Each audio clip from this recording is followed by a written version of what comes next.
प्रभु जीशु नाम समस्त आह्वान करुच्ची प्रिय लोक मैंने प्रभु लोक मैंने आज आम चिंता करवा माथ्यू पुस्तक पर्व 7 पर्वर आम चिंता करवा एवं आम आज प्रभु विषय जानापी चेष्टा करवा प्रभु कौन प्रतिज्ञा कर कौन आशीर्वाद रखिंट एवं से आशीर्वाद सकल आम किपर प्राप्त होगा से बोली आसतु आम मैंने आज ध्यान सहित प्रभु वाक्य कौन लेखा अच्छे से चिंता करें समस्ते ध्यान दिंतु एवं वाक्य शुणा चेष्टा करूँ आसंता मैंने अध्ययन करवा आम अंतर कार्य साधन करुवा अपना शक्ति अनुसार आम मागिबा बा भाविया ठारू अत्यधिक परिमाण रे साधन करि पारंती।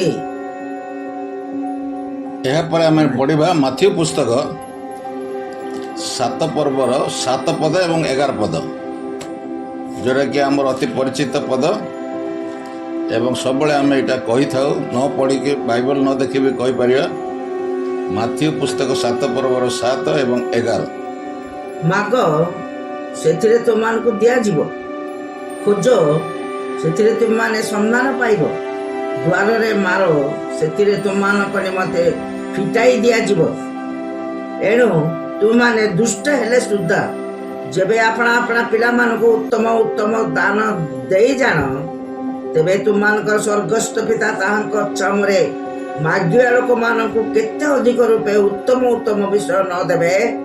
आमेन।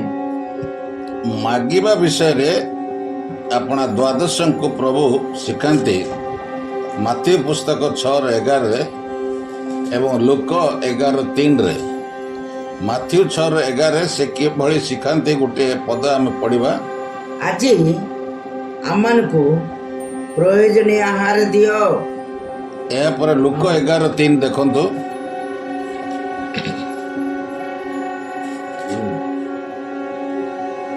प्रतिदिन आमन को प्रयोजनीय आहार दियो।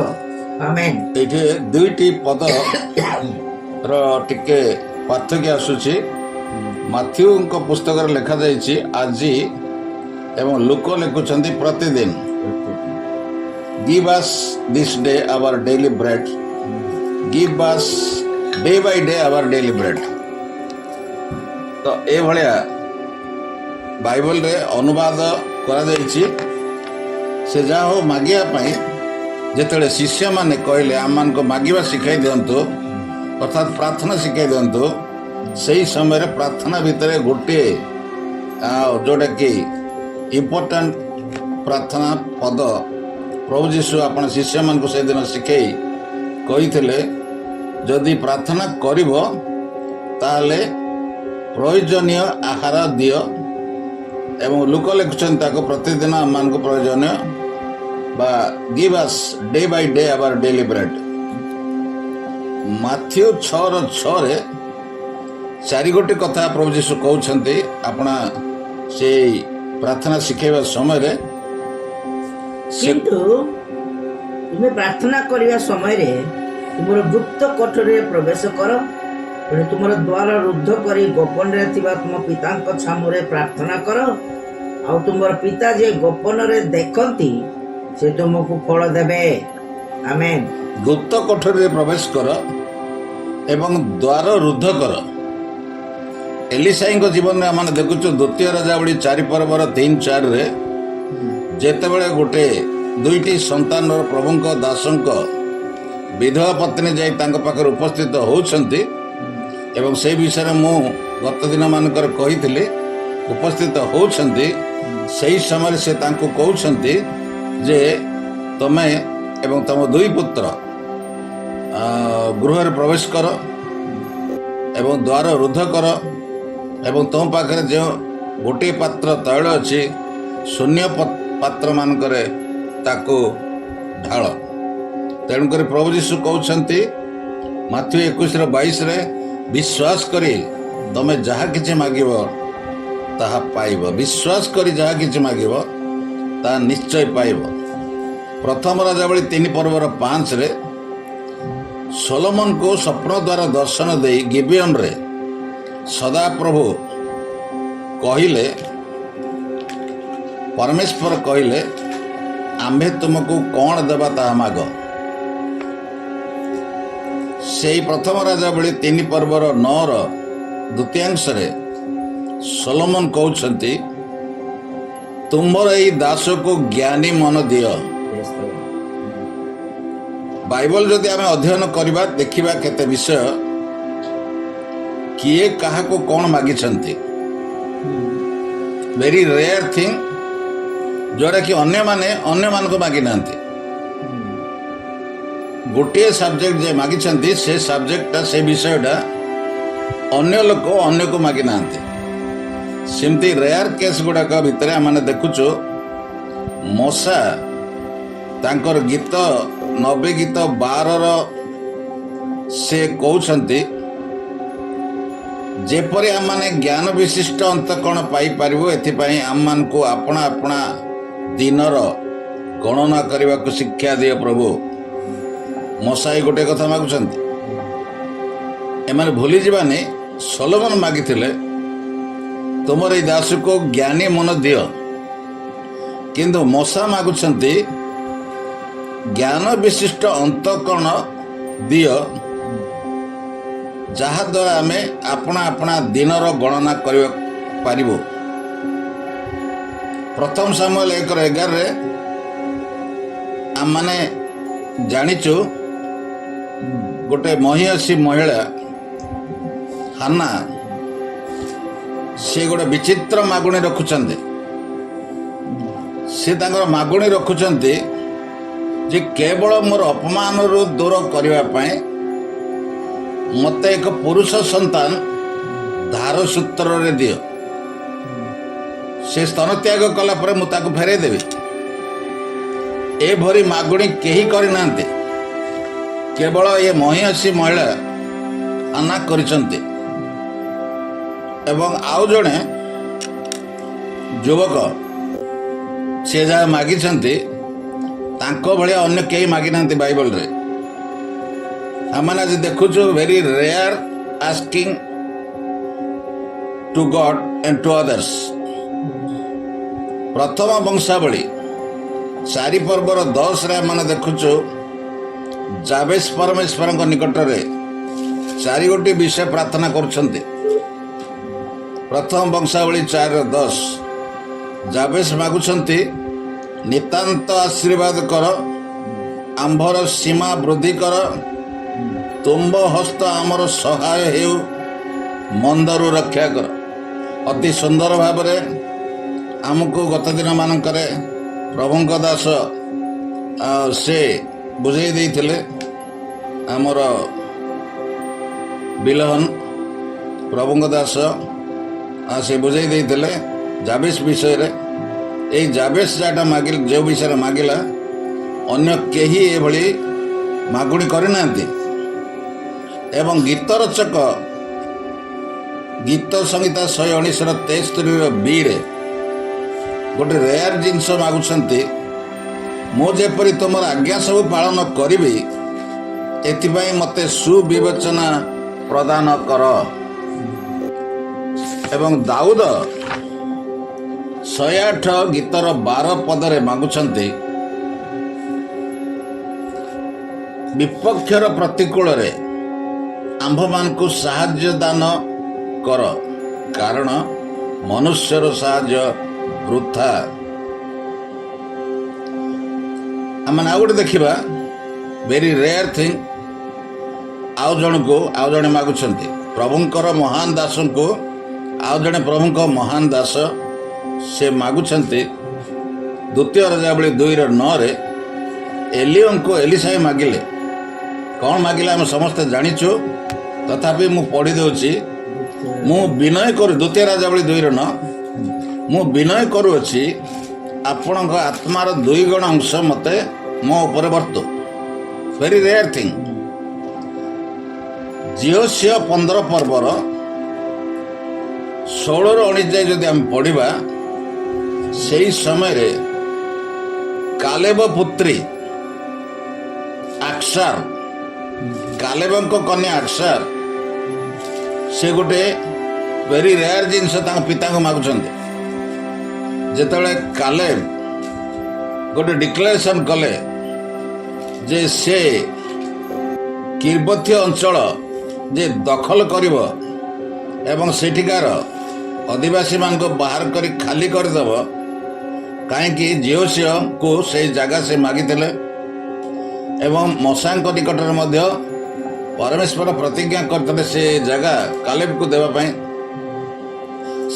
तदनुसार जिओसियो प्रदान कले प्रदान कला परे ताकू दखल करने पूर्वर से जेहेतु अनाक्य संतान मान अच्छा एवं तांकर भयंकरिता देखी कालेबोर्ड डिक्लेयर करछन्ति जदि केही पुरुष से स्थान खाली कर दियंती ताहले मोर एकमात्र कन्या अक्षर को ता सहित विवाह देवी एवं से विवाह देइछन्ति एवं विवाह देला परे अक्षर चालाकी झियो से तांकर स्वामी को शिखौछन्ति जे तमे जमी जगह टिके माग चाष जमी टिके माग पिता को तो से हिसाब से चाष जमी मागिले एवं काले मते प्रदान कले काले प्रदान कला समय रे से जो जाऊन दखल करिया को रास्ता रे अक्सर से ओली पड़ले तल को ओली पड़ला परे समस्त प्रश्न कले कहीं ओली पड़ल आकस्मिक भाव में से समय से कौन आमको जमी देल किंतु निर्झर नहीं आमे एग्रीकल्चर केमती कर झरणा नहीं तेणुक आमको निर्झर प्रदान कर जमी देव जड़े तापरे निर्झर मते प्रदान कर मु थरे कही कार मन थी कि ना मुझे जानी आमर जिते बड़े 83-84 रे अलेख सार जानी से कोरापुट थे कि ना मुझे जानी कि मु नंदपुर थी से आमर बॉन्डेड लेबर सेटलमेंट चली जो माने बॉन्डेड लेबर सेमान को तांकर मुनिवा पाखरु तांको रिलीज करके सेंट्रल गवर्नमेंट रो गोटे स्कीम थैथान करा जाउतिला नंदपुर रे एभली गोटे केस अनेक केस होता किंतु गोटे केस विचित्र केस रेयर केस ताकू आम रिलीज कला परे आमे कौन करूँ 2 एकर जगह देऊ घर गोटे देऊ तापरे छेली कुकुड़ा सेटा आमे देई थाउ गवर्नमेंट रो स्कीम भितर सेटा अच्छे जने लोक सेटा दिया ही गला तार केते मास गला परे मु जाई कि स्पॉट रे तार लाइफ स्टॉक एवं जहाँ दिया जाइए से रखी सदुपयोग करुचे ना नहीं गोटे डेवलपमेंट फिगर अपडेट फिगर पठाइवाई गवर्नमेंट पाखर चिठी आसला ए समय मुझे गोटे गाँव को गली देखली जे से लोक को खोजी खोजी देखली से तार घर छात उपर चढ़ी से टीण गुड़ाक बाहर करुच्ची ताकू मु पचारि अरे टीण गुड़ा कहीं काढ़ुच नाई बाबू यहाँ बिकी दे जन को ओ तू टे तलू ओल्लै आसे मो सागर टे कथा हो बोला नाई बाबू मो तलू जा समय ना कौन पचार अच्छी मुझे छात उपर अच्छी तुम पचार मु बोली तोर नाम कत कहला हाँ आज्ञा मोर से ना आ तते दिखाई तोर छेली कुकड़ा आउ तोर जो दिखाई ए घर ए सब दिखाई आ तू टीण जाक एबे उपाड़ु बिकी देचु कहू से छेली कुकड़ा कौन कलु कहला ना आज्ञा से गुड़ाक बिक्री करदेली सब आबे ए घर टीण मत मु बिक्री करदेली नंदपुर ब्लॉक गोटे ग्राम से लमतापुट साइड रे मु बोले ही तते सरकार केते सुविधा करथिले तू कहीं गुड़ा बिक्री करदेलु आज्ञा मते से कहला तांकर कोरापुटिया भाषा रे मुझे कही दूसरी आपण मानकर खुशी पे से बोला आज्ञा सरकार घर देलार अच्छे डाबू देलार अच्छे छेल देलार अच्छे कुकुड़ा देलार अच्छे माइजी नथिला घरे काय बोला तो सरकार सबू देले किंतु मते स्त्री देना ତେଣୁକରି ସବୁ ମୁଁ ବିକ୍ରି କରିଦେଇକିରି ଅନ୍ୟତ୍ର ଚାଲିଯିବି କହିଲେ। Very rare thing. ସେ ପଚାରୁଛି ସରକାର ସବୁ ଦେଲେ କିନ୍ତୁ ମୋତେ ସ୍ତ୍ରୀ ଗୋଟେ ଦେଇନାହାନ୍ତି, ତେଣୁକରି ସବୁ ବିକ୍ରି କରିଦେଉଛି।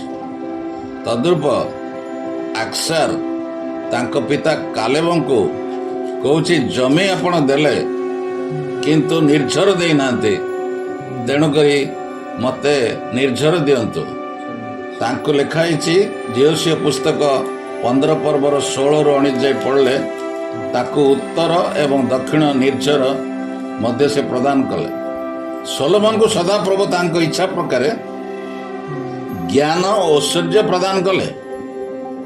ଆମେ ପଢ଼ିବା ପ୍ରଥମ ରାଜାବଳୀ 3 ପର୍ବର 1ରୁ 13 ପର୍ଯ୍ୟନ୍ତ ପଢ଼ିବା। ଏସବୁ ସୋଲୋମନକୁ ସେଇ ସ୍ୱପ୍ନ ଦ୍ୱାରା ରାତିରେ ଗିବିଅନରେ ଦର୍ଶନ ଦେଇକି ସଦାପ୍ରଭୁ ନିଜେ ପ୍ରଶ୍ନ କରିଥିଲେ ଯେ ଆମେ ତୁମକୁ କ'ଣ ଦେବା ତାହା ମାଗ, ଏବଂ ସୋଲୋମନ ମାଗିଥିଲେ ଯେ ତୁମର ଏହି ଦାସକୁ ଜ୍ଞାନୀ ମନ ଦିଅ। କିନ୍ତୁ ସଦାପ୍ରଭୁ ପରମେଶ୍ୱର ମାଗିବା ଭାବିବା ଠାରୁ, ଯେଉଁଟା ଏଫିସି 3:20 ଆମେ ପଢ଼ିଲୁ, ମାଗିବା ଏବଂ ଭାବିବା ଠାରୁ ସଦାପ୍ରଭୁ ଅତ୍ୟଧିକ ଦେଇଥାନ୍ତି। ଏଇଠି ଆମେ ପଢ଼ିବା ପ୍ରଥମ ରାଜାବଳୀ 3 ପର୍ବର 11ରୁ 13। ପରମେଶ୍ୱର ତାଙ୍କୁ କହିଲେ, ତୁମ୍ଭେ ଏହି ବିଷୟ ମାଗିଅଛ, ପୁଣି ଆପଣା ନିମନ୍ତେ ଦୀର୍ଘାୟୁ ମାଗିନାହଁ, କିଏ ବା ଆପଣା ନିମନ୍ତେ ଐଶ୍ୱର୍ଯ୍ୟ ମାଗିନାହଁ, ଅଥବା ଆପଣା ଶତ୍ରୁମାନଙ୍କର ପ୍ରାଣ ମାଗିନାହଁ, ମାତ୍ର ବିଚାର କରିବା ପାଇଁ ଆପଣା ନିମନ୍ତେ ଜ୍ଞାନ ମାଗିଅଛ। ହେତୁ ଦେଖ, ଆମ୍ଭେ ତୁମ୍ଭ ବାକ୍ୟାନୁସାରେ କଲୁ।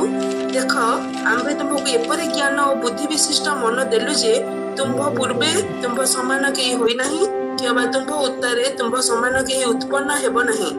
ଆହୁରି ତୁମ୍ଭେ ଯେଉଁ ଐଶ୍ୱର୍ଯ୍ୟ ପ୍ରତାପ ମାଗିନାହଁ, ସେହି ଦୁଇ ମଧ୍ୟ ଆମ୍ଭେ ତୁମକୁ ଏପରି ଦେଲୁ ଯେ ତୁମର ଯାବଜ୍ଜୀବନ ରାଜାମାନଙ୍କ ମଧ୍ୟରେ କେହି ତୁମ୍ଭ ସମାନ ହେବ ନାହିଁ।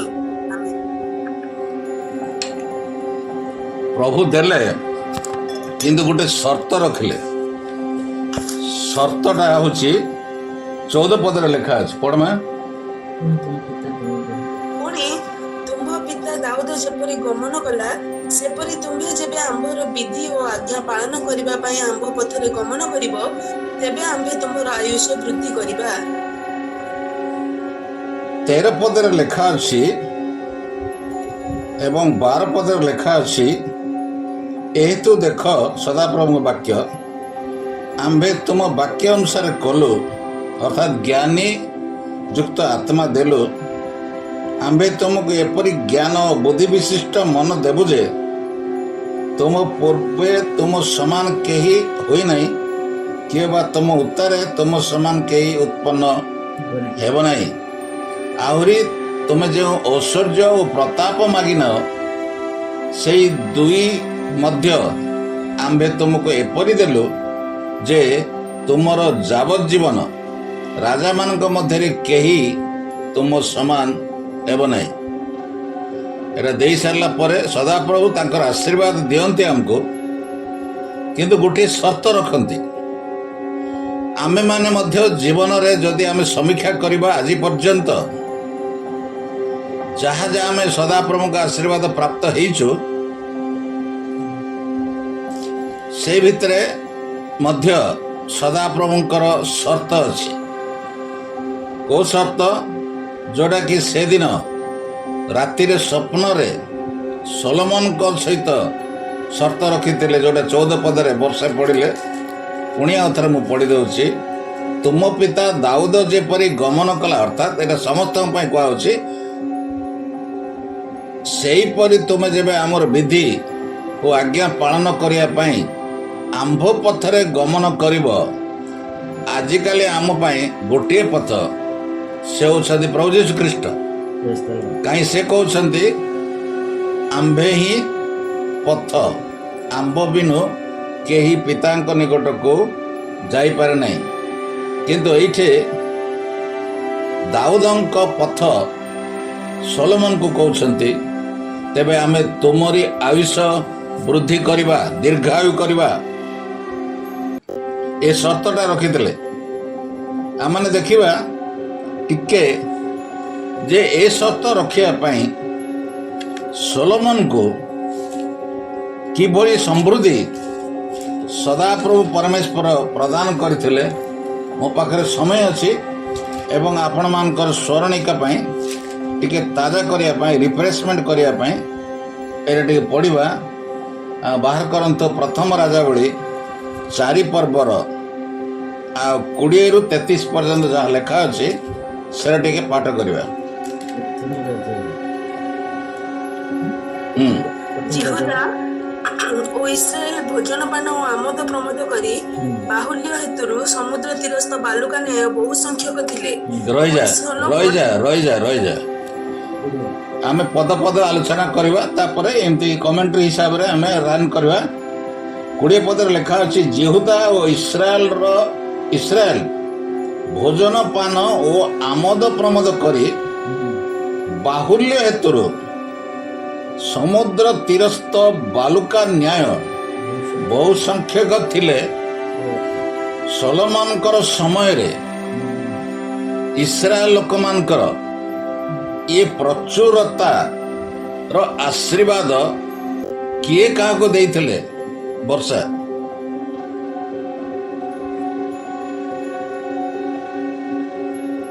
ସଦାପ୍ରଭୁ କାହାକୁ ଦେଇଥିଲେ?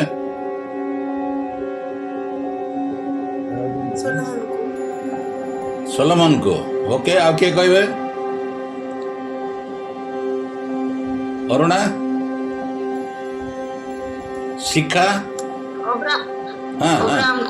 ଅବ୍ରାହମକୁ କେତେବେଳେ ଦେଇଥିଲେ? ଯେତେବେଳେ ସେ ତାଙ୍କୁ ଆହ୍ୱାନ କଲେ ଆଉ ତାଙ୍କର ଧାର୍ମିକତା ଆଉ ବିଶ୍ୱାସ ଦେଖିଲେ ସେ ସମୟରେ। କେତେବେଳେ ଦେବାର ପ୍ରତିଜ୍ଞା କଲେ? ଆହ୍ୱାନ କରିବା ସମୟରେ କହିଥିଲେ, କିନ୍ତୁ ସମୁଦ୍ରର ବାଲୁକା ସଦୃଶ, ଆକାଶର ନକ୍ଷତ୍ର ସଦୃଶ। କୁହ। ଇସାକଙ୍କୁ ଉତ୍ସର୍ଗ କରିବା ପରେ ପରେ ସେ ତାଙ୍କର ଧାର୍ମିକତା ଦେଖିଲେ ଆଉ ବିଶ୍ୱାସ ଦେଖିଲେ ଆଉ କହିଲେ, ଆଶୀର୍ବାଦ କଲେ। ତାପରେ ପ୍ରତିଜ୍ଞା କିଭଳି କଲେ? କାହା ନାମରେ ଶପଥ କଲେ? କାହା ନାମରେ ଶପଥ କଲେ? ଆପଣ ନାମରେ ଶପଥ କଲେ। 22ର 17 ଟିକେ ପଢ, ଆଦି ପୁସ୍ତକ।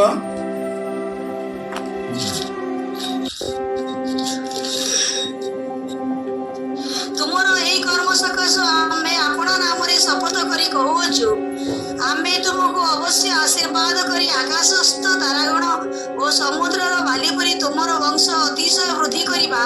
ତୁମର ବଂଶ ଶତ୍ରୁଗଣର ନଗର ଦ୍ୱାର ଅଧିକାର କରିବେ। ପୁଣି ପୃଥିବୀସ୍ଥ ସମସ୍ତ ଜାତି ତୁମର ବଂଶ ଦ୍ୱାରା ଆଶୀର୍ବାଦ ପ୍ରାପ୍ତ ହେବେ। ଆମେନ୍। ସେ ଆଶୀର୍ବାଦ ବର୍ତ୍ତମାନ ସମ୍ପୂର୍ଣ୍ଣ ହେଇଛି। ପ୍ରଥମେ ସେମାନେ ଶତ୍ରୁଗଣର ନଗର ଅଧିକାର କରିଛନ୍ତି ଏବଂ ଆମେ ଆଉ ଥରେ ଯିବା ସେଇ ପ୍ରଥମ ରାଜାବଳୀ 4 ପର୍ବର 20 ପଦକୁ ଯିବା। ଜିହୁଦା ଓ ଇସ୍ରାଏଲ ଭୋଜନ ପାନ ଓ ଆମୋଦ ପ୍ରମୋଦ କରି ବାହୁଲ୍ୟ ହେତୁରୁ ସମୁଦ୍ର ତୀରସ୍ଥ ପରମେଶ୍ୱର ଅବ୍ରାହମକୁ ଦେଇଥିବା ପ୍ରତିଜ୍ଞାବଦ୍ଧ କରିଥିବା ଆଶିଷ ପ୍ରକାରେ ବାଲୁକା ନ୍ୟାୟ ବହୁ ସଂଖ୍ୟକ ଥିଲେ। ତାପରେ ବର୍ଷା 21 ପଦ। ସଲୋମନ ଫରାତ ନଦୀ ଠାରୁ ପଲେଷ୍ଟିୟମାନଙ୍କ ଦେଶ ଓ ମିଶର ସୀମା ପର୍ଯ୍ୟନ୍ତ ସମସ୍ତ ରାଜ୍ୟ ଉପରେ ରାଜତ୍ୱ କଲେ। ସଲୋମନଙ୍କର ଯାବଜ୍ଜୀବନ ସେମାନେ ଟିକେ ରହିଯା 21 ପଦ। ସଲୋମନ ଫରାତ ନଦୀ ଠାରୁ ପାଲେଷ୍ଟିୟମାନଙ୍କର ଦେଶ ଅର୍ଥାତ୍ 5 କଣ୍ଟ୍ରିଜ୍, ପାଲେଷ୍ଟିୟମାନଙ୍କର 5ଟି ମହାଦେଶ ଓ ମିଶରର ସୀମା ପର୍ଯ୍ୟନ୍ତ ସମସ୍ତ ରାଜ୍ୟ ଉପରେ କର୍ତ୍ତୃତ୍ୱ କଲେ। ସଲୋମନଙ୍କର ଯାବଜ୍ଜୀବନ ସେମାନେ ଭେଟି ଆଣିଲେ ଓ ତାଙ୍କର ସେବା କଲେ। এইটা କୋ ଆଶୀର୍ବାଦର ଫୁଲଫିଲମେଣ୍ଟ। ପରମେଶ୍ୱର ସଲୋମନକୁ କୋ ଆଶୀର୍ବାଦ ଦେଇଥିଲେ ଏବଂ ସେଟା କୋଉଠି ଲେଖା ହେଇଛି ମୋର ଟିକେ ପଢିକି ଶୁଣେଇବ କିଏ?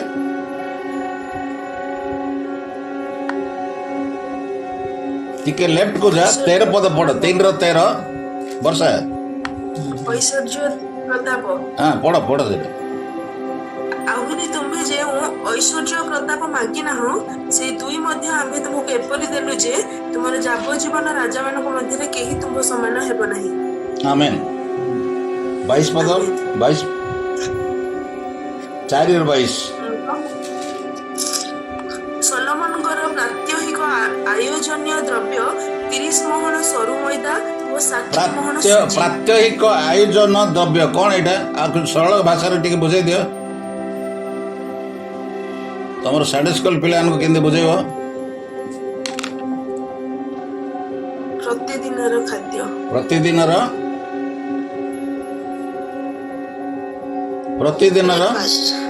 ब्रेकफास्ट ब्रेकफास्ट प्रतिदिनर खाद्य कौन कौन पढ़ 30 ମୋହନ ସରୁ ମଇଦା पढ़ 30 वर्षा ମୋହନ ସରୁ ମଇଦା ଓ 60 ମୋହନ ସୁଜି आउ कंटिन्यू ଆଉ 10 ପୁଷ୍ଟ ଗୁଡ଼ ଓ ଚରା ସ୍ଥାନରୁ 20 ଗୋରୁ ଓ 100 ମେଷ ଏହା ଛଡା ଅନେକ ହରିଣ ଓ କୃଷ୍ଣସାର ଓ ବନଗୋରୁ ଓ ପୁଷ୍ଟ ପକ୍ଷୀ ଥିଲା। चलो କାରଣ ସେ ତିପ୍ସହ ଠାରୁ ଘସା ପର୍ଯ୍ୟନ୍ତ ଫରାତ ନଦୀର ଏପାରି ସ୍ଥିତ ସମସ୍ତ ଅଞ୍ଚଳର ରାଜାମାନଙ୍କ ଉପରେ କର୍ତ୍ତୃତ୍ୱ କଲେ ପୁଣି ତାଙ୍କର ଚତୁର୍ଦିଗସ୍ଥ ସବୁଆଡେ ଶାନ୍ତି ଥିଲା। ଏଣୁ ସଲୋମନଙ୍କର ଯାବଜୀବନ ଦାନ ଠାରୁ ବେର୍ସେବା ପର୍ଯ୍ୟନ୍ତ ଜିହୁଦା ଓ ଇସ୍ରାଏଲର ପ୍ରତ୍ୟେକ ଲୋକ ଆପଣା ଆପଣା ଦ୍ରାକ୍ଷାଲତା ଓ ଆପଣା ଆପଣା ଡିମ୍ବୁରି ବୃକ୍ଷ ମୂଳରେ ନିରାପଦରେ ବାସ କଲେ। ଆଉ ସଲୋମନଙ୍କର ରଥ ନିମନ୍ତେ 40 ସହସ୍ର ଅଶ୍ୱଶାଳା ଓ 12 ସହସ୍ର ଅଶ୍ୱାରୋହୀ ଥିଲେ। ଆଉ ସଲୋମନ ରାଜାଙ୍କ ନିମନ୍ତେ ଓ ସଲୋମନ ରାଜାଙ୍କର ମେଜରେ ଭୋଜନକାରୀ ସମସ୍ତଙ୍କ ନିମନ୍ତେ ପୂର୍ବୋକ୍ତ ଦେଶାଧ୍ୟକ୍ଷ ମାନଙ୍କର ପ୍ରତ୍ୟେକ ଜଣ ଆପଣା ଆପଣା ନିରୂପିତ ମାସରେ ଖାଦ୍ୟ ଦ୍ରବ୍ୟ ଯୋଗାଇଲେ ସେମାନେ କିଛି ଉଣା କଲେ ନାହିଁ। ମଧ୍ୟ ସେମାନଙ୍କର ପ୍ରତ୍ୟେକ ଜଣ ଆପଣା ଆପଣା ନିରୂପିତ କର୍ମାନୁସାରେ ଅଶ୍ଵ ଓ ଦ୍ରୁତଗାମୀ ବାହନ ସକଳ ନିମନ୍ତେ ଅଧ୍ୟକ୍ଷ ମାନଙ୍କ ଥିବା ସ୍ଥାନକୁ ଜବ ଓ ତୃଣ ଆଣିଲେ। ଆହୁରି ପରମେଶ୍ୱର ସଲୋମନକୁ ଅତିଶୟ ଜ୍ଞାନ ଓ ବୁଦ୍ଧି ପୁଣି ସମୁଦ୍ର ତୀରସ୍ଥ ବାଲୁକା ନ୍ୟାୟ ମନର ବିସ୍ତୀର୍ଣ୍ଣତା ପ୍ରଦାନ କଲେ। ପୂର୍ବଦେଶୀୟ ସମସ୍ତ ଲୋକଙ୍କର ଜ୍ଞାନ ଓ ମିଶ୍ରୀୟ ସମୁଦାୟ ଜ୍ଞାନ ଅପେକ୍ଷା ସଲୋମନଙ୍କର ଜ୍ଞାନ ଅଧିକ ହେଲା, କାରଣ ସେ ସମସ୍ତ ଲୋକଙ୍କ ଠାରୁ ଇସ୍ରାହୀୟ ଏଥନ ଓ ମାହଲର ପୁତ୍ର ହେମନ ଓ କଲକୋଲୋ ଓ ଦର୍ଦା ଏମାନଙ୍କ ଠାରୁ ଅଧିକ ଜ୍ଞାନବାନ ଥିଲେ ଓ ଚତୁର୍ଦିଗସ୍ଥ ସକଳ ଗୋଷ୍ଠୀ ମଧ୍ୟରେ ତାଙ୍କର ସୁଖ୍ୟାତି ବ୍ୟାପିଲା। ସେ 300 ନୀତି କଥା କହିଲେ ଓ ତାଙ୍କର ଗୀତ 1005 ଥିଲା। ପୁଣି ସେ ଲିବାନନର ଏରସ ବୃକ୍ଷ ଠାରୁ ପ୍ରାଚୀରରେ ଉତ୍ପନ୍ନ ଏସବୁ ତୃଣ ପର୍ଯ୍ୟନ୍ତ ବୃକ୍ଷମାନର ବର୍ଣ୍ଣନା କଲେ। ମଧ୍ୟ ସେ ପଶୁ ଓ ପକ୍ଷୀ ଉରଗାମୀ ପ୍ରାଣୀ ଓ ମତ୍ସ୍ୟମାନଙ୍କର ବର୍ଣ୍ଣନା କଲେ। आमेन ଆମେନ୍।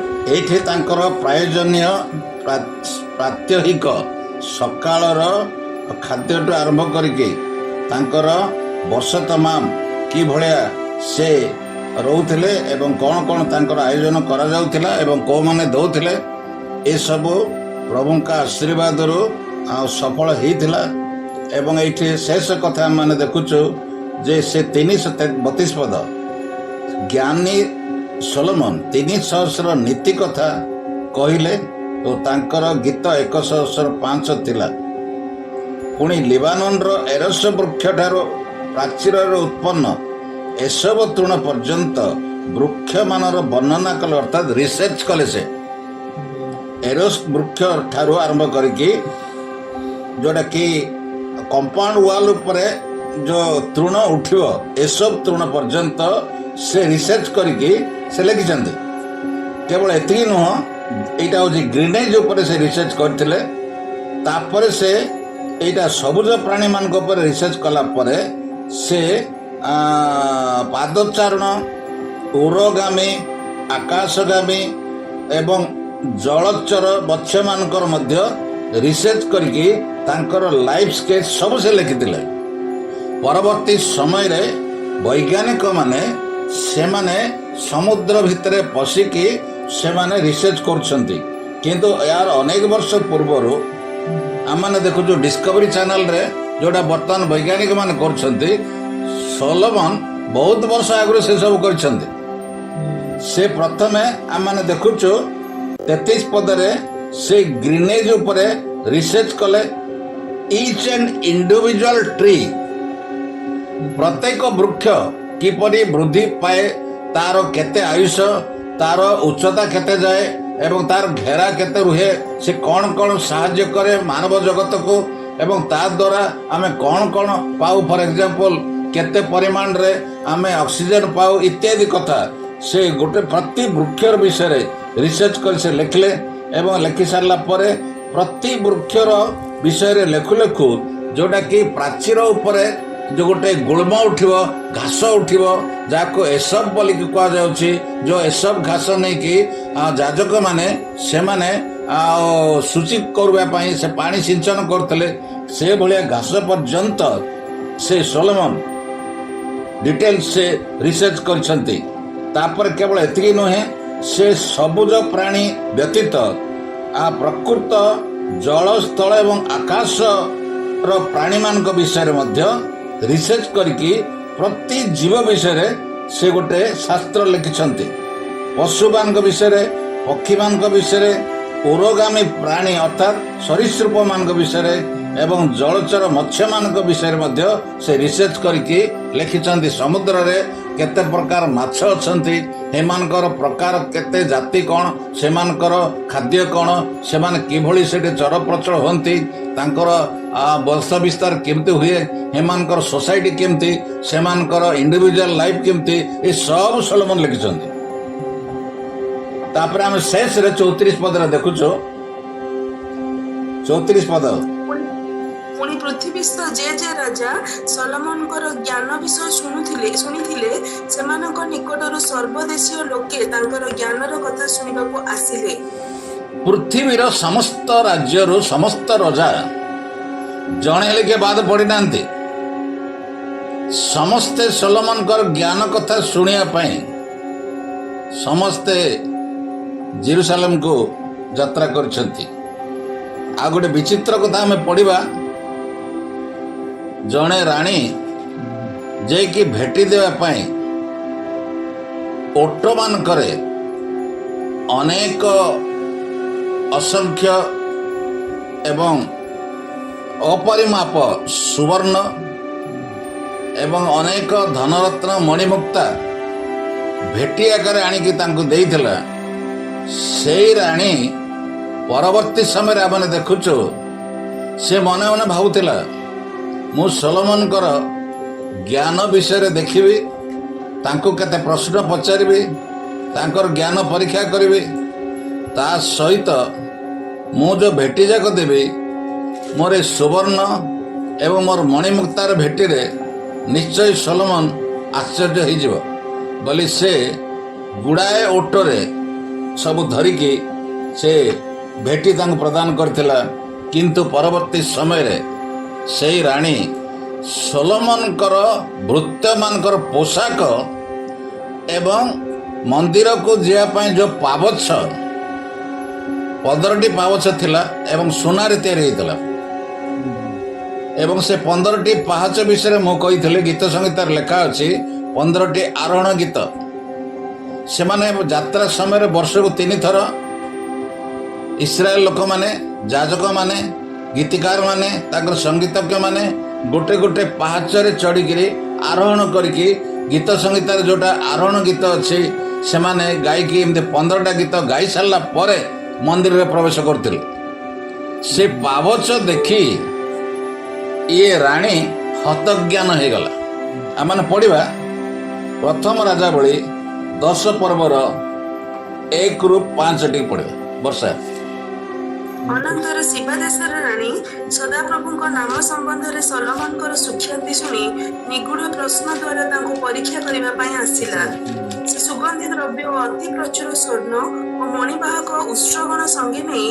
महासमारोह जेरूशलेम को आसिला सलोमन को निकट को आसी अपन मन रे जहा जहा थिला से सब विषय रे तांको संगे कथबार्ता कला तहिरे सलोमन तार समस्त प्रश्न रो उत्तर कले राजांकर बोधगम्य कौनसी विषय नथिला से ताको सब कहिले पुणी शिवार राणी सलोमनकर समस्त ज्ञान और तांकर निर्मित गृह और ତାଙ୍କର ମେଜର ଖାଦ୍ୟଦ୍ରବ୍ୟ ଓ ତାଙ୍କର ଭୃତ୍ୟମାନଙ୍କ ଆସନ ଓ ତାଙ୍କ ମନ୍ତ୍ରୀମାନଙ୍କ ସେବା ଓ ସେମାନଙ୍କର ବସ୍ତ୍ର ଓ ପାନପାତ୍ର ବାହକଗଣ ଓ ସଦାପ୍ରଭୁଙ୍କ ଗୃହକୁ ଉଠିଯିବା ପାଇଁ ତାହାର ପାବଚ୍ଛ ଏହିସବୁ ଦେଖି ସେ ହତଜ୍ଞାନ ହେଲା।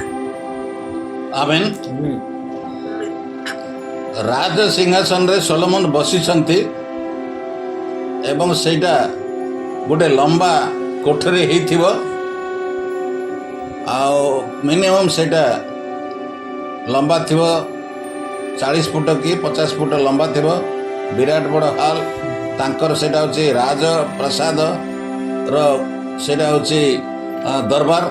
ସେ ଦରବାରରେ ସିଂହାସନରେ ସୋଲୋମନ ବସିଛନ୍ତି ଏବଂ ଶିବା ଦେଶର ରାଣୀ ସେ ତାଙ୍କୁ କାଣ୍ଡାକ୍କି ବୋଲି କୁହାଯାଏ, ଯେଉଁଟା ପ୍ରେରିତ ପୁସ୍ତକରେ ଲେଖାଯାଇଛି। ସେ କାଣ୍ଡାକ୍କି ମିଶର ଦେଶର ରାଜାକୁ କୁହାଯାଏ ଫାରୋ ଏବଂ ଶିବା ଦେଶର ରାଣୀ କୁହାଯାଏ କାଣ୍ଡାକ୍କି ଏବଂ ଇଂଲଣ୍ଡର ରାଣୀକୁ କ'ଣ କୁହାଯାଏ ବର୍ଷା?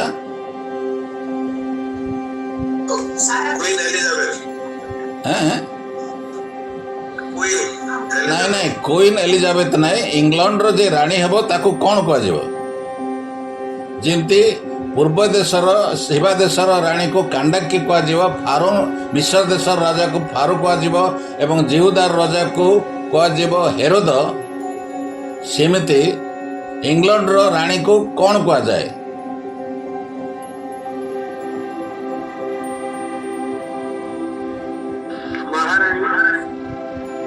ମହାରାଣୀ।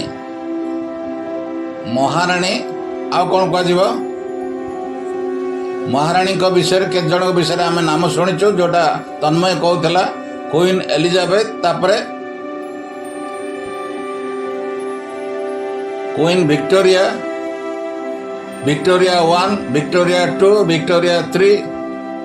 ଯେମିତି ରୋମରେ ଭାଟିକାନରେ ଯେ ପୋପ୍ ହେବେ ତାଙ୍କୁ ସମସ୍ତଙ୍କୁ ପିଟର 1, ପିଟର 2, ପିଟର 3 ବୋଲି କୁହନ୍ତି। ତଦ୍ରୂପ ଏଇଠି ଏ ଶିବା ଦେଶର ରାଣୀ ତାଙ୍କୁ କାଣ୍ଡାକ୍କି ବୋଲିକି ପ୍ରେରିତ ପୁସ୍ତକରେ ଡକ୍ଟର ଲୁକ ଲେଖୁଛନ୍ତି ଏବଂ ସେ ସୋଲୋମନଙ୍କ ନିକଟକୁ ଆସିଥିଲେ। ତାଙ୍କ ବିଷୟରେ ଲେଖାଯାଇଛି ସେ ସୁଗନ୍ଧି ଦ୍ରବ୍ୟ 2 ପଦ ଦେଖନ୍ତୁ 10ର ଅତି ପ୍ରଚୁର ସ୍ୱର୍ଣ୍ଣ ମଣିବାହକ ଉଷ୍ଟ୍ରଗଣ ସଙ୍ଗେ ନେଇ ସମାରୋହରେ ଜେରୁସାଲେମକୁ ଆସିଲା। ଆମେ ଯେତେବେଳେ ବରଯାତ୍ରୀରେ ଯାଉଛୁ ସେମାନେ ସେହି ସମୟରେ ଯେ ବିବାହୀ ନାହାନ୍ତି ଏକଥା ମନେ ରଖନ୍ତୁ, ବରଯାତ୍ରୀ ଯିବା ସମୟରେ ଆମେ ଡିଜେ ବଜେଇକି ଯାଉଛୁ ଏବଂ ଆମର ଗିଫ୍ଟ ଯାକ ଧରିକି ସ୍ତ୍ରୀ ଲୋକମାନେ କିମ୍ବା ପୁରୁଷ ଲୋକମାନେ ସାମ୍ନାରେ ଥିବେ ଏବଂ ମୁଁ ଅଛି ଯେଉଁ ସାହିରେ, ଆମର ହୃଦୟ ଭାଇ ଦେଖିଛନ୍ତି, ଏ ସାହିର ନାଁ ହେଉଛି ହନୁମାନ ସାହି, ହନୁମାନ ମନ୍ଦିର ସାହି, ନିଏନ୍ ହନୁମାନ ଟେମ୍ପଲ ବୋଲି ଲେଖା ହେଇଛି। ଏ ମନ୍ଦିରକୁ ଯେତେ ଜଣ ପୂଜା କରିବାକୁ ଆସନ୍ତି ଗୋଟେ ପିତ୍ତଳ ଥାଳିରେ ନଡ଼ିଆ ଆଉ ସେଇଠି ଆଉ କ'ଣ କ'ଣ ଭୋଗ ଧରିଥିବେ ଆଉ 2-3 ଜଣ ସ୍ତ୍ରୀ ଲୋକ ଆଗରେ ଥିବେ, ପଛରେ ବେଣ୍ଡ ବାଜା ବାଜିଥିବ, ନହେଲେ ଶଙ୍ଖ ଆଉ ସେମାନେ ଆସିଥିବେ, ଆମର ପୁରୁଷୋତ୍ତମପୁରରୁ ଶଙ୍ଖ ବାଦ ଆସିଥିବେ ଏବଂ ପ୍ରସେସନ୍ କରିକି ସେମାନେ ଯାଉଥିବେ କୁଆଡ଼େ ନା ମନ୍ଦିରକୁ ଯାଉଛନ୍ତି। କ'ଣ ତାଙ୍କର କାମ? ବ୍ରତ କରିବେ। ଆଉ କୁଆଡ଼େ ଯାଉଛନ୍ତି? ନାଇଁ, ବରକୁ ଅଭିଷେକ କରିବାକୁ ନେଉଛନ୍ତି। ତଦ୍ରୂପ ମହାସମାରୋହରେ ଇଏ ଜେରୁସାଲେମରେ ପ୍ରବେଶ କଲେ। କିଏ ପ୍ରବେଶ କଲେ ଆଜ୍ଞା? ଶିବା ଦେଶର ରାଣୀ ସେ ପ୍ରବେଶ କଲେ ମହାସମାରୋହରେ। ତାଙ୍କ ପାଖରେ ଗିଫ୍ଟ କ'ଣ ଥିଲା? ସୁଗନ୍ଧି ଦ୍ରବ୍ୟ ଅତି ପ୍ରଚୁର ସ୍ୱର୍ଣ୍ଣ ମଣିବାହକ ଉଷ୍ଟ୍ରଗଣ ସଙ୍ଗରେ ଥିଲେ। ସେ ମନେ ମନେ ଭାବିଥିଲା ସୋଲୋମନ ଜ୍ଞାନୀ କିନ୍ତୁ ମୋ ଏତିକି ଧନୀ ନଥିବେ, ତେଣୁକରି ଭାବିକି ସେ ମହାସମାରୋହରେ ପ୍ରବେଶ କଲା। କିନ୍ତୁ ଯେତେବେଳେ ସେ ପ୍ରବେଶ କରିକି ସୋଲୋମନଙ୍କର ଚାକରମାନଙ୍କର ପୋଷାକ ଦେଖିଲା ଏବଂ ଜେରୁସାଲେମ ମନ୍ଦିରକୁ ଉଠିଯିବା ପାବଛ ଦେଖିଲା, ବୁଦ୍ଧି ଅନ୍ଧକାର ହେଇଗଲା, ସେନ୍ସଲେସ୍ ହେଇଗଲା। ତନ୍ମୟ ସେ ବୋଧେ ପଡ଼ିଯାଇଥିବ। ଗୋଟେ ହଲ୍ରେ ବସିଛନ୍ତି, ଗୋଟେ ଇନସିଡେଣ୍ଟ ମୁଁ କହୁଛି ତାଙ୍କର ବାୟୋଗ୍ରାଫିର, ସୋଲୋମନଙ୍କର। ଗୋଟେ ଲମ୍ବା ହଲ୍, ଏବଂ ସେ ରାଣୀ ତାଙ୍କୁ ପରୀକ୍ଷା କରିବାକୁ ଆସିଛି। ଶିବା ଦେଶର ରାଣୀ 2 ଜଣ ବସିଛନ୍ତି ପାଖାପାଖି ସିଂହାସନରେ ଏବଂ ପ୍ରାୟ 20 କି 30 ଫୁଟ ଦୂରରେ ସେ ଲାଷ୍ଟ କାନ୍ଥକୁ ଚିନ୍ତା କରନ୍ତୁ ଗୋଟେ ହଲ୍ ରାଜ ଦରବାର।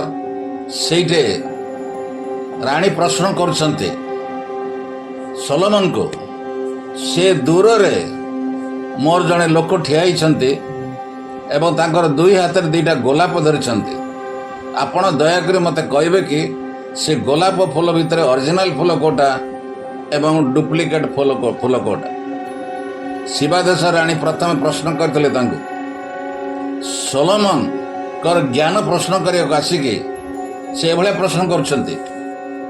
ସୋଲୋମନ କ'ଣ କଲେ ଆପଣମାନେ ଜାଣିଥିବେ, ଶୁଣିଥିବେ ଅନେକ ଥର, ତଥାପି ମନେ ପକାଇ ଦେଉଛି। ସୋଲୋମନ ତାଙ୍କର ଦରବାନକୁ କହିଲେ ସେ ଲୋକ ଯେଉଁ ଗୋଲାପ ଫୁଲ ଧରି 2 ହାତରେ ଧରିକି ରହିଛି ସେ ଲାଷ୍ଟ ଝରକାଟା ଖୋଲିଦେ। ଝରକା ସେପଟେ ମୋର ଫୁଲ ବଗିଚା ଅଛି, ଟିକେ ଖୋଲିଦେ ଟିକେ। ସେ ଝରକା ଖୋଲିଦେଲା ପରେ ଦରବାର ଭିତରକୁ ମହୁମାଛି ଏବଂ ଭ୍ରମର ଉଡ଼ି ଆସିଲେ ଏବଂ ଯେଉଁଟାକୁ ଅରିଜିନାଲ ଫୁଲ ଥିଲା ଗୋଲାପ ଫୁଲ ସେଇଠି ବସିଲେ, ପ୍ଲାଷ୍ଟିକ ଫୁଲରେ ବସିନାହାନ୍ତି।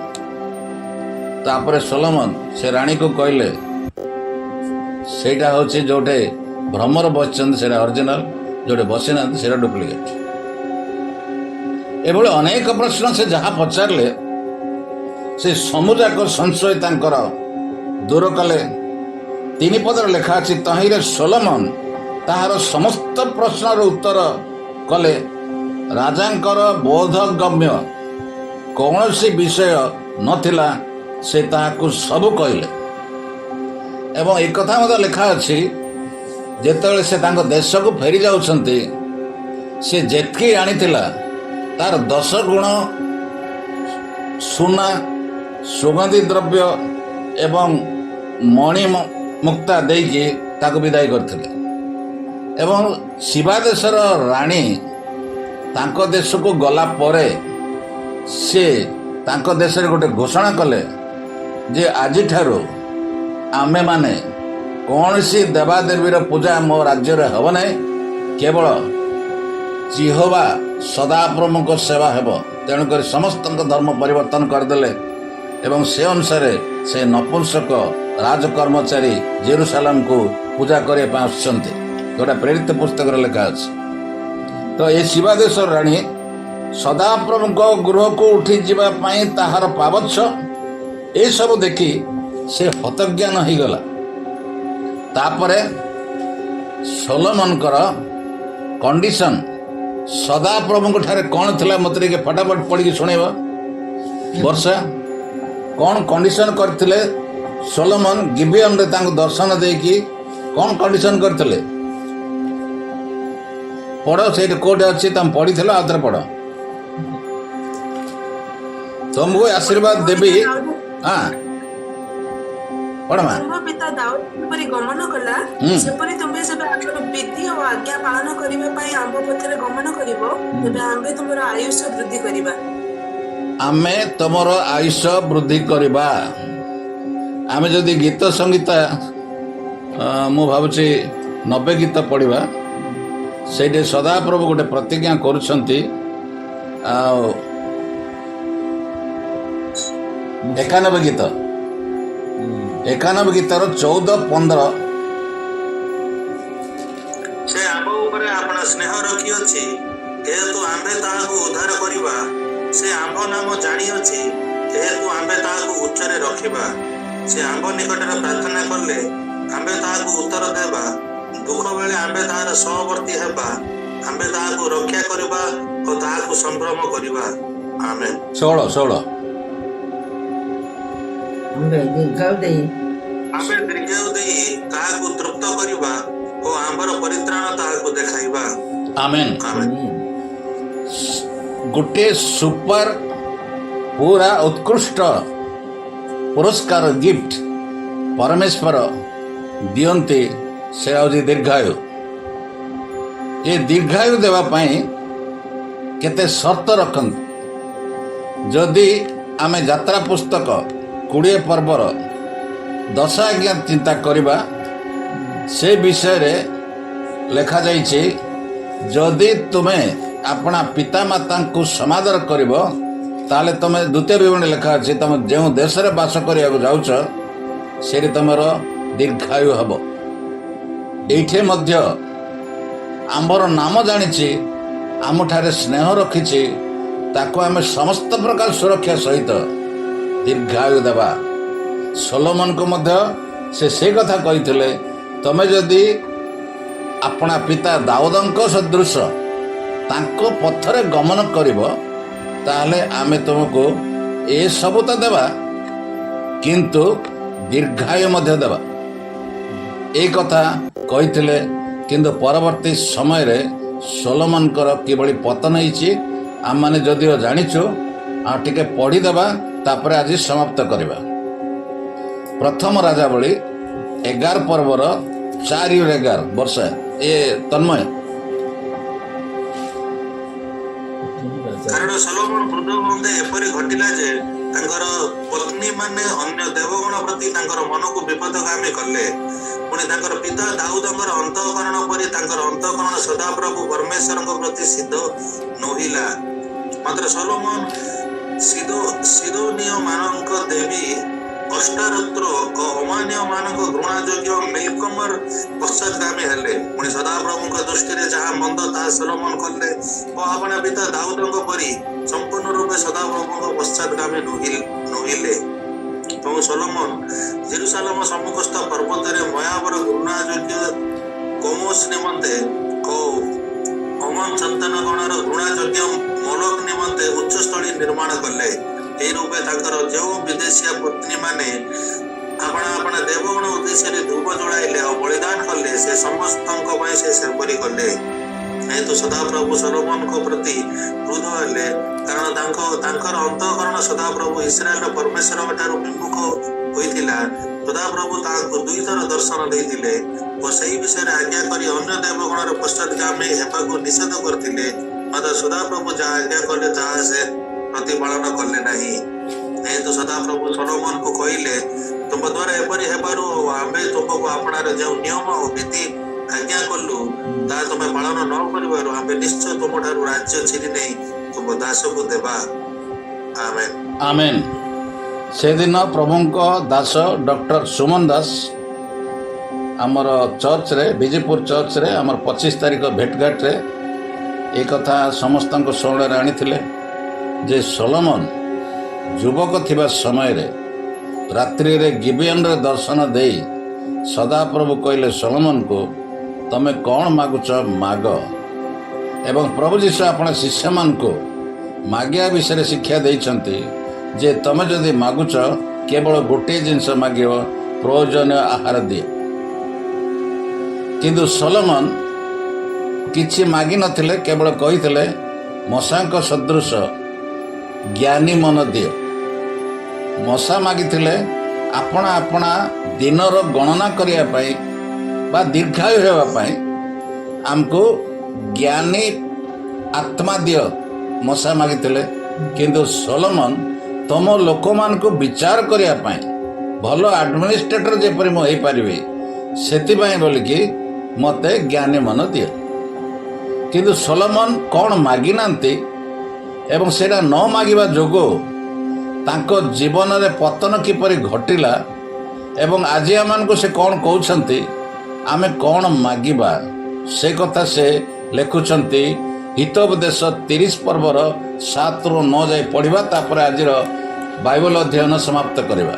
वर्षा ମୁଁ ତୁମର ନିକଟରେ ଏ 2 ବାର ମାଗି ଅଛି। ମୁଁ ମାଗିବା ପୂର୍ବରୁ ତାହା ମୋତେ ଦେବାକୁ ଅସମ୍ମତ ହୁଅ ନାହିଁ। आउथरे मागिया पूर्वरु ना ମୁଁ ମରିବା ପୂର୍ବରୁ पढ़े आउथरे ସରି ମୁଁ ତୁମ ନିକଟରେ ଏ 2 ବାର ମାଗି ଅଛି। ମୁଁ ମରିବା ପୂର୍ବରୁ ତାହା ମୋତେ ଦେବାକୁ ଅସମ୍ମତ ହୁଅ ନାହିଁ। ଅସାରତା ଓ ମିଥ୍ୟା କଥା ମୋ ଠାରୁ ଦୂର କର। ମୋତେ ଦରିଦ୍ରତା କି ଧନ ଦିଅ ନାହିଁ। ମୋ ପଡ଼ିର ମାର୍ଗ ଦେଇ ମୋତେ ପ୍ରତିପୋଷଣ କର।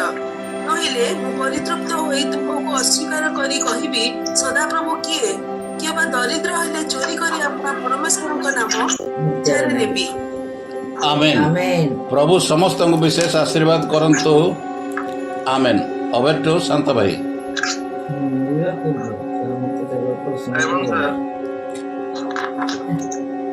साइमन सर, हाँ जो कहले आपण जे दुईटा रानी पचारे सोलोमन को जे फूल दुईटा जो धरिकरी छिड़ाई गोटे प्लास्टिक आ गोटे ओरिजिनल ता भीतर असली कुड़ा नकली कुड़ा से झरका खोली देवार भ्रमर एवं महुमाछी आसी फूल ऊपर बसिले सेटा असली थिला आउ प्लास्टिक ऊपर न बसियारो सेटा नकली थिला। आपण कहले से तमरे प्लास्टिक मेटल बाहरी नथिला। प्रथमे तुम प्रश्नटा भूल। प्रश्न पचारे पूर्वर प्रश्नटा को करेक्ट कर। भूल प्रश्न मत पचार नहीं। मु कही ना दुईटा राणी पचारे बोल कि मु कहली गोटे राणी पचारे मैं दुईटा फूल कहली दुईटा राणी कहल। तबे प्रथमे कहल नाई एटा तुमर प्रश्नर अंतरे कहल किंतु प्रश्नटा आरंभ करियाटा भूल रे आरंभ कल। दुईटा राणी तापर करेक्शन करी कहल ना प्लास्टिक फूल थिला कि राणी जो प्रश्न कले किंतु मु दुईटा राणी कहनी गोटे राणी कथा कही शिवादेश राणी कथा कही कांडाकी राणी कथा कही दुईटा राणी पचारि ना तेणु कि प्रश्न पचार पूर्वर आग प्रश्नटा करेक्शन कर। द्वितीय कथा है सेतेबेले प्लास्टिक बाहरी नथिला सेतेबेले प्लास्टिक बाहरी नथिला बा प्लास्टिक गोलाप फूल मते बाहरी नथिला। आपण प्लास्टिक कहले तो पचारले से शुण मु कहवा शुण बाहरी नथिला बोली तमे किन जानल से समय मेटल ही यूज होतला प्लास्टिक रो यूजेस नथिला प्लास्टिक तो किए कहला तुमको जेतेबेले डिस्कवरी चैनल तुम देखुच वैज्ञानिक माने विभिन्न प्रकार से माने साइंटिफिक ड्रेस नहीं कि समुद्र में प्रवेश करके मत्स्य मानकर जलचर मानकर जीवन रिसर्च करछंती किंतु सोलोमन बहुत वर्ष पूर्व से काम सारी देइछंती। एक कथा सुनिलो ना नहीं से परे जॉइन करछि सुन नथियो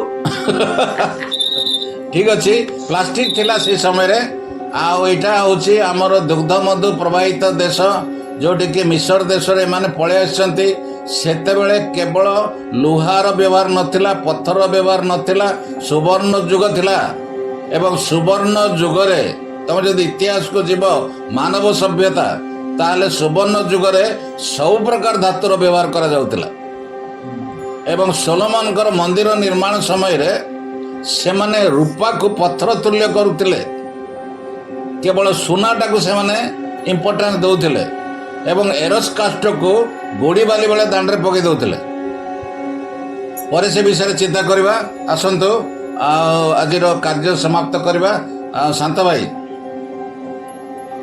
हां या ठीक बर्तमान आमनकर कार्यक्रम आरंभ कर परवर्ती कार्यक्रम को अलग भाई को चार्ज दउछु अलग भाई आरंभ करे मुटे जाउछि टिके टकर आसी तळे अछि। हां ठीक अछि वही तो को मत उठै थिले बोले हां उठै जंते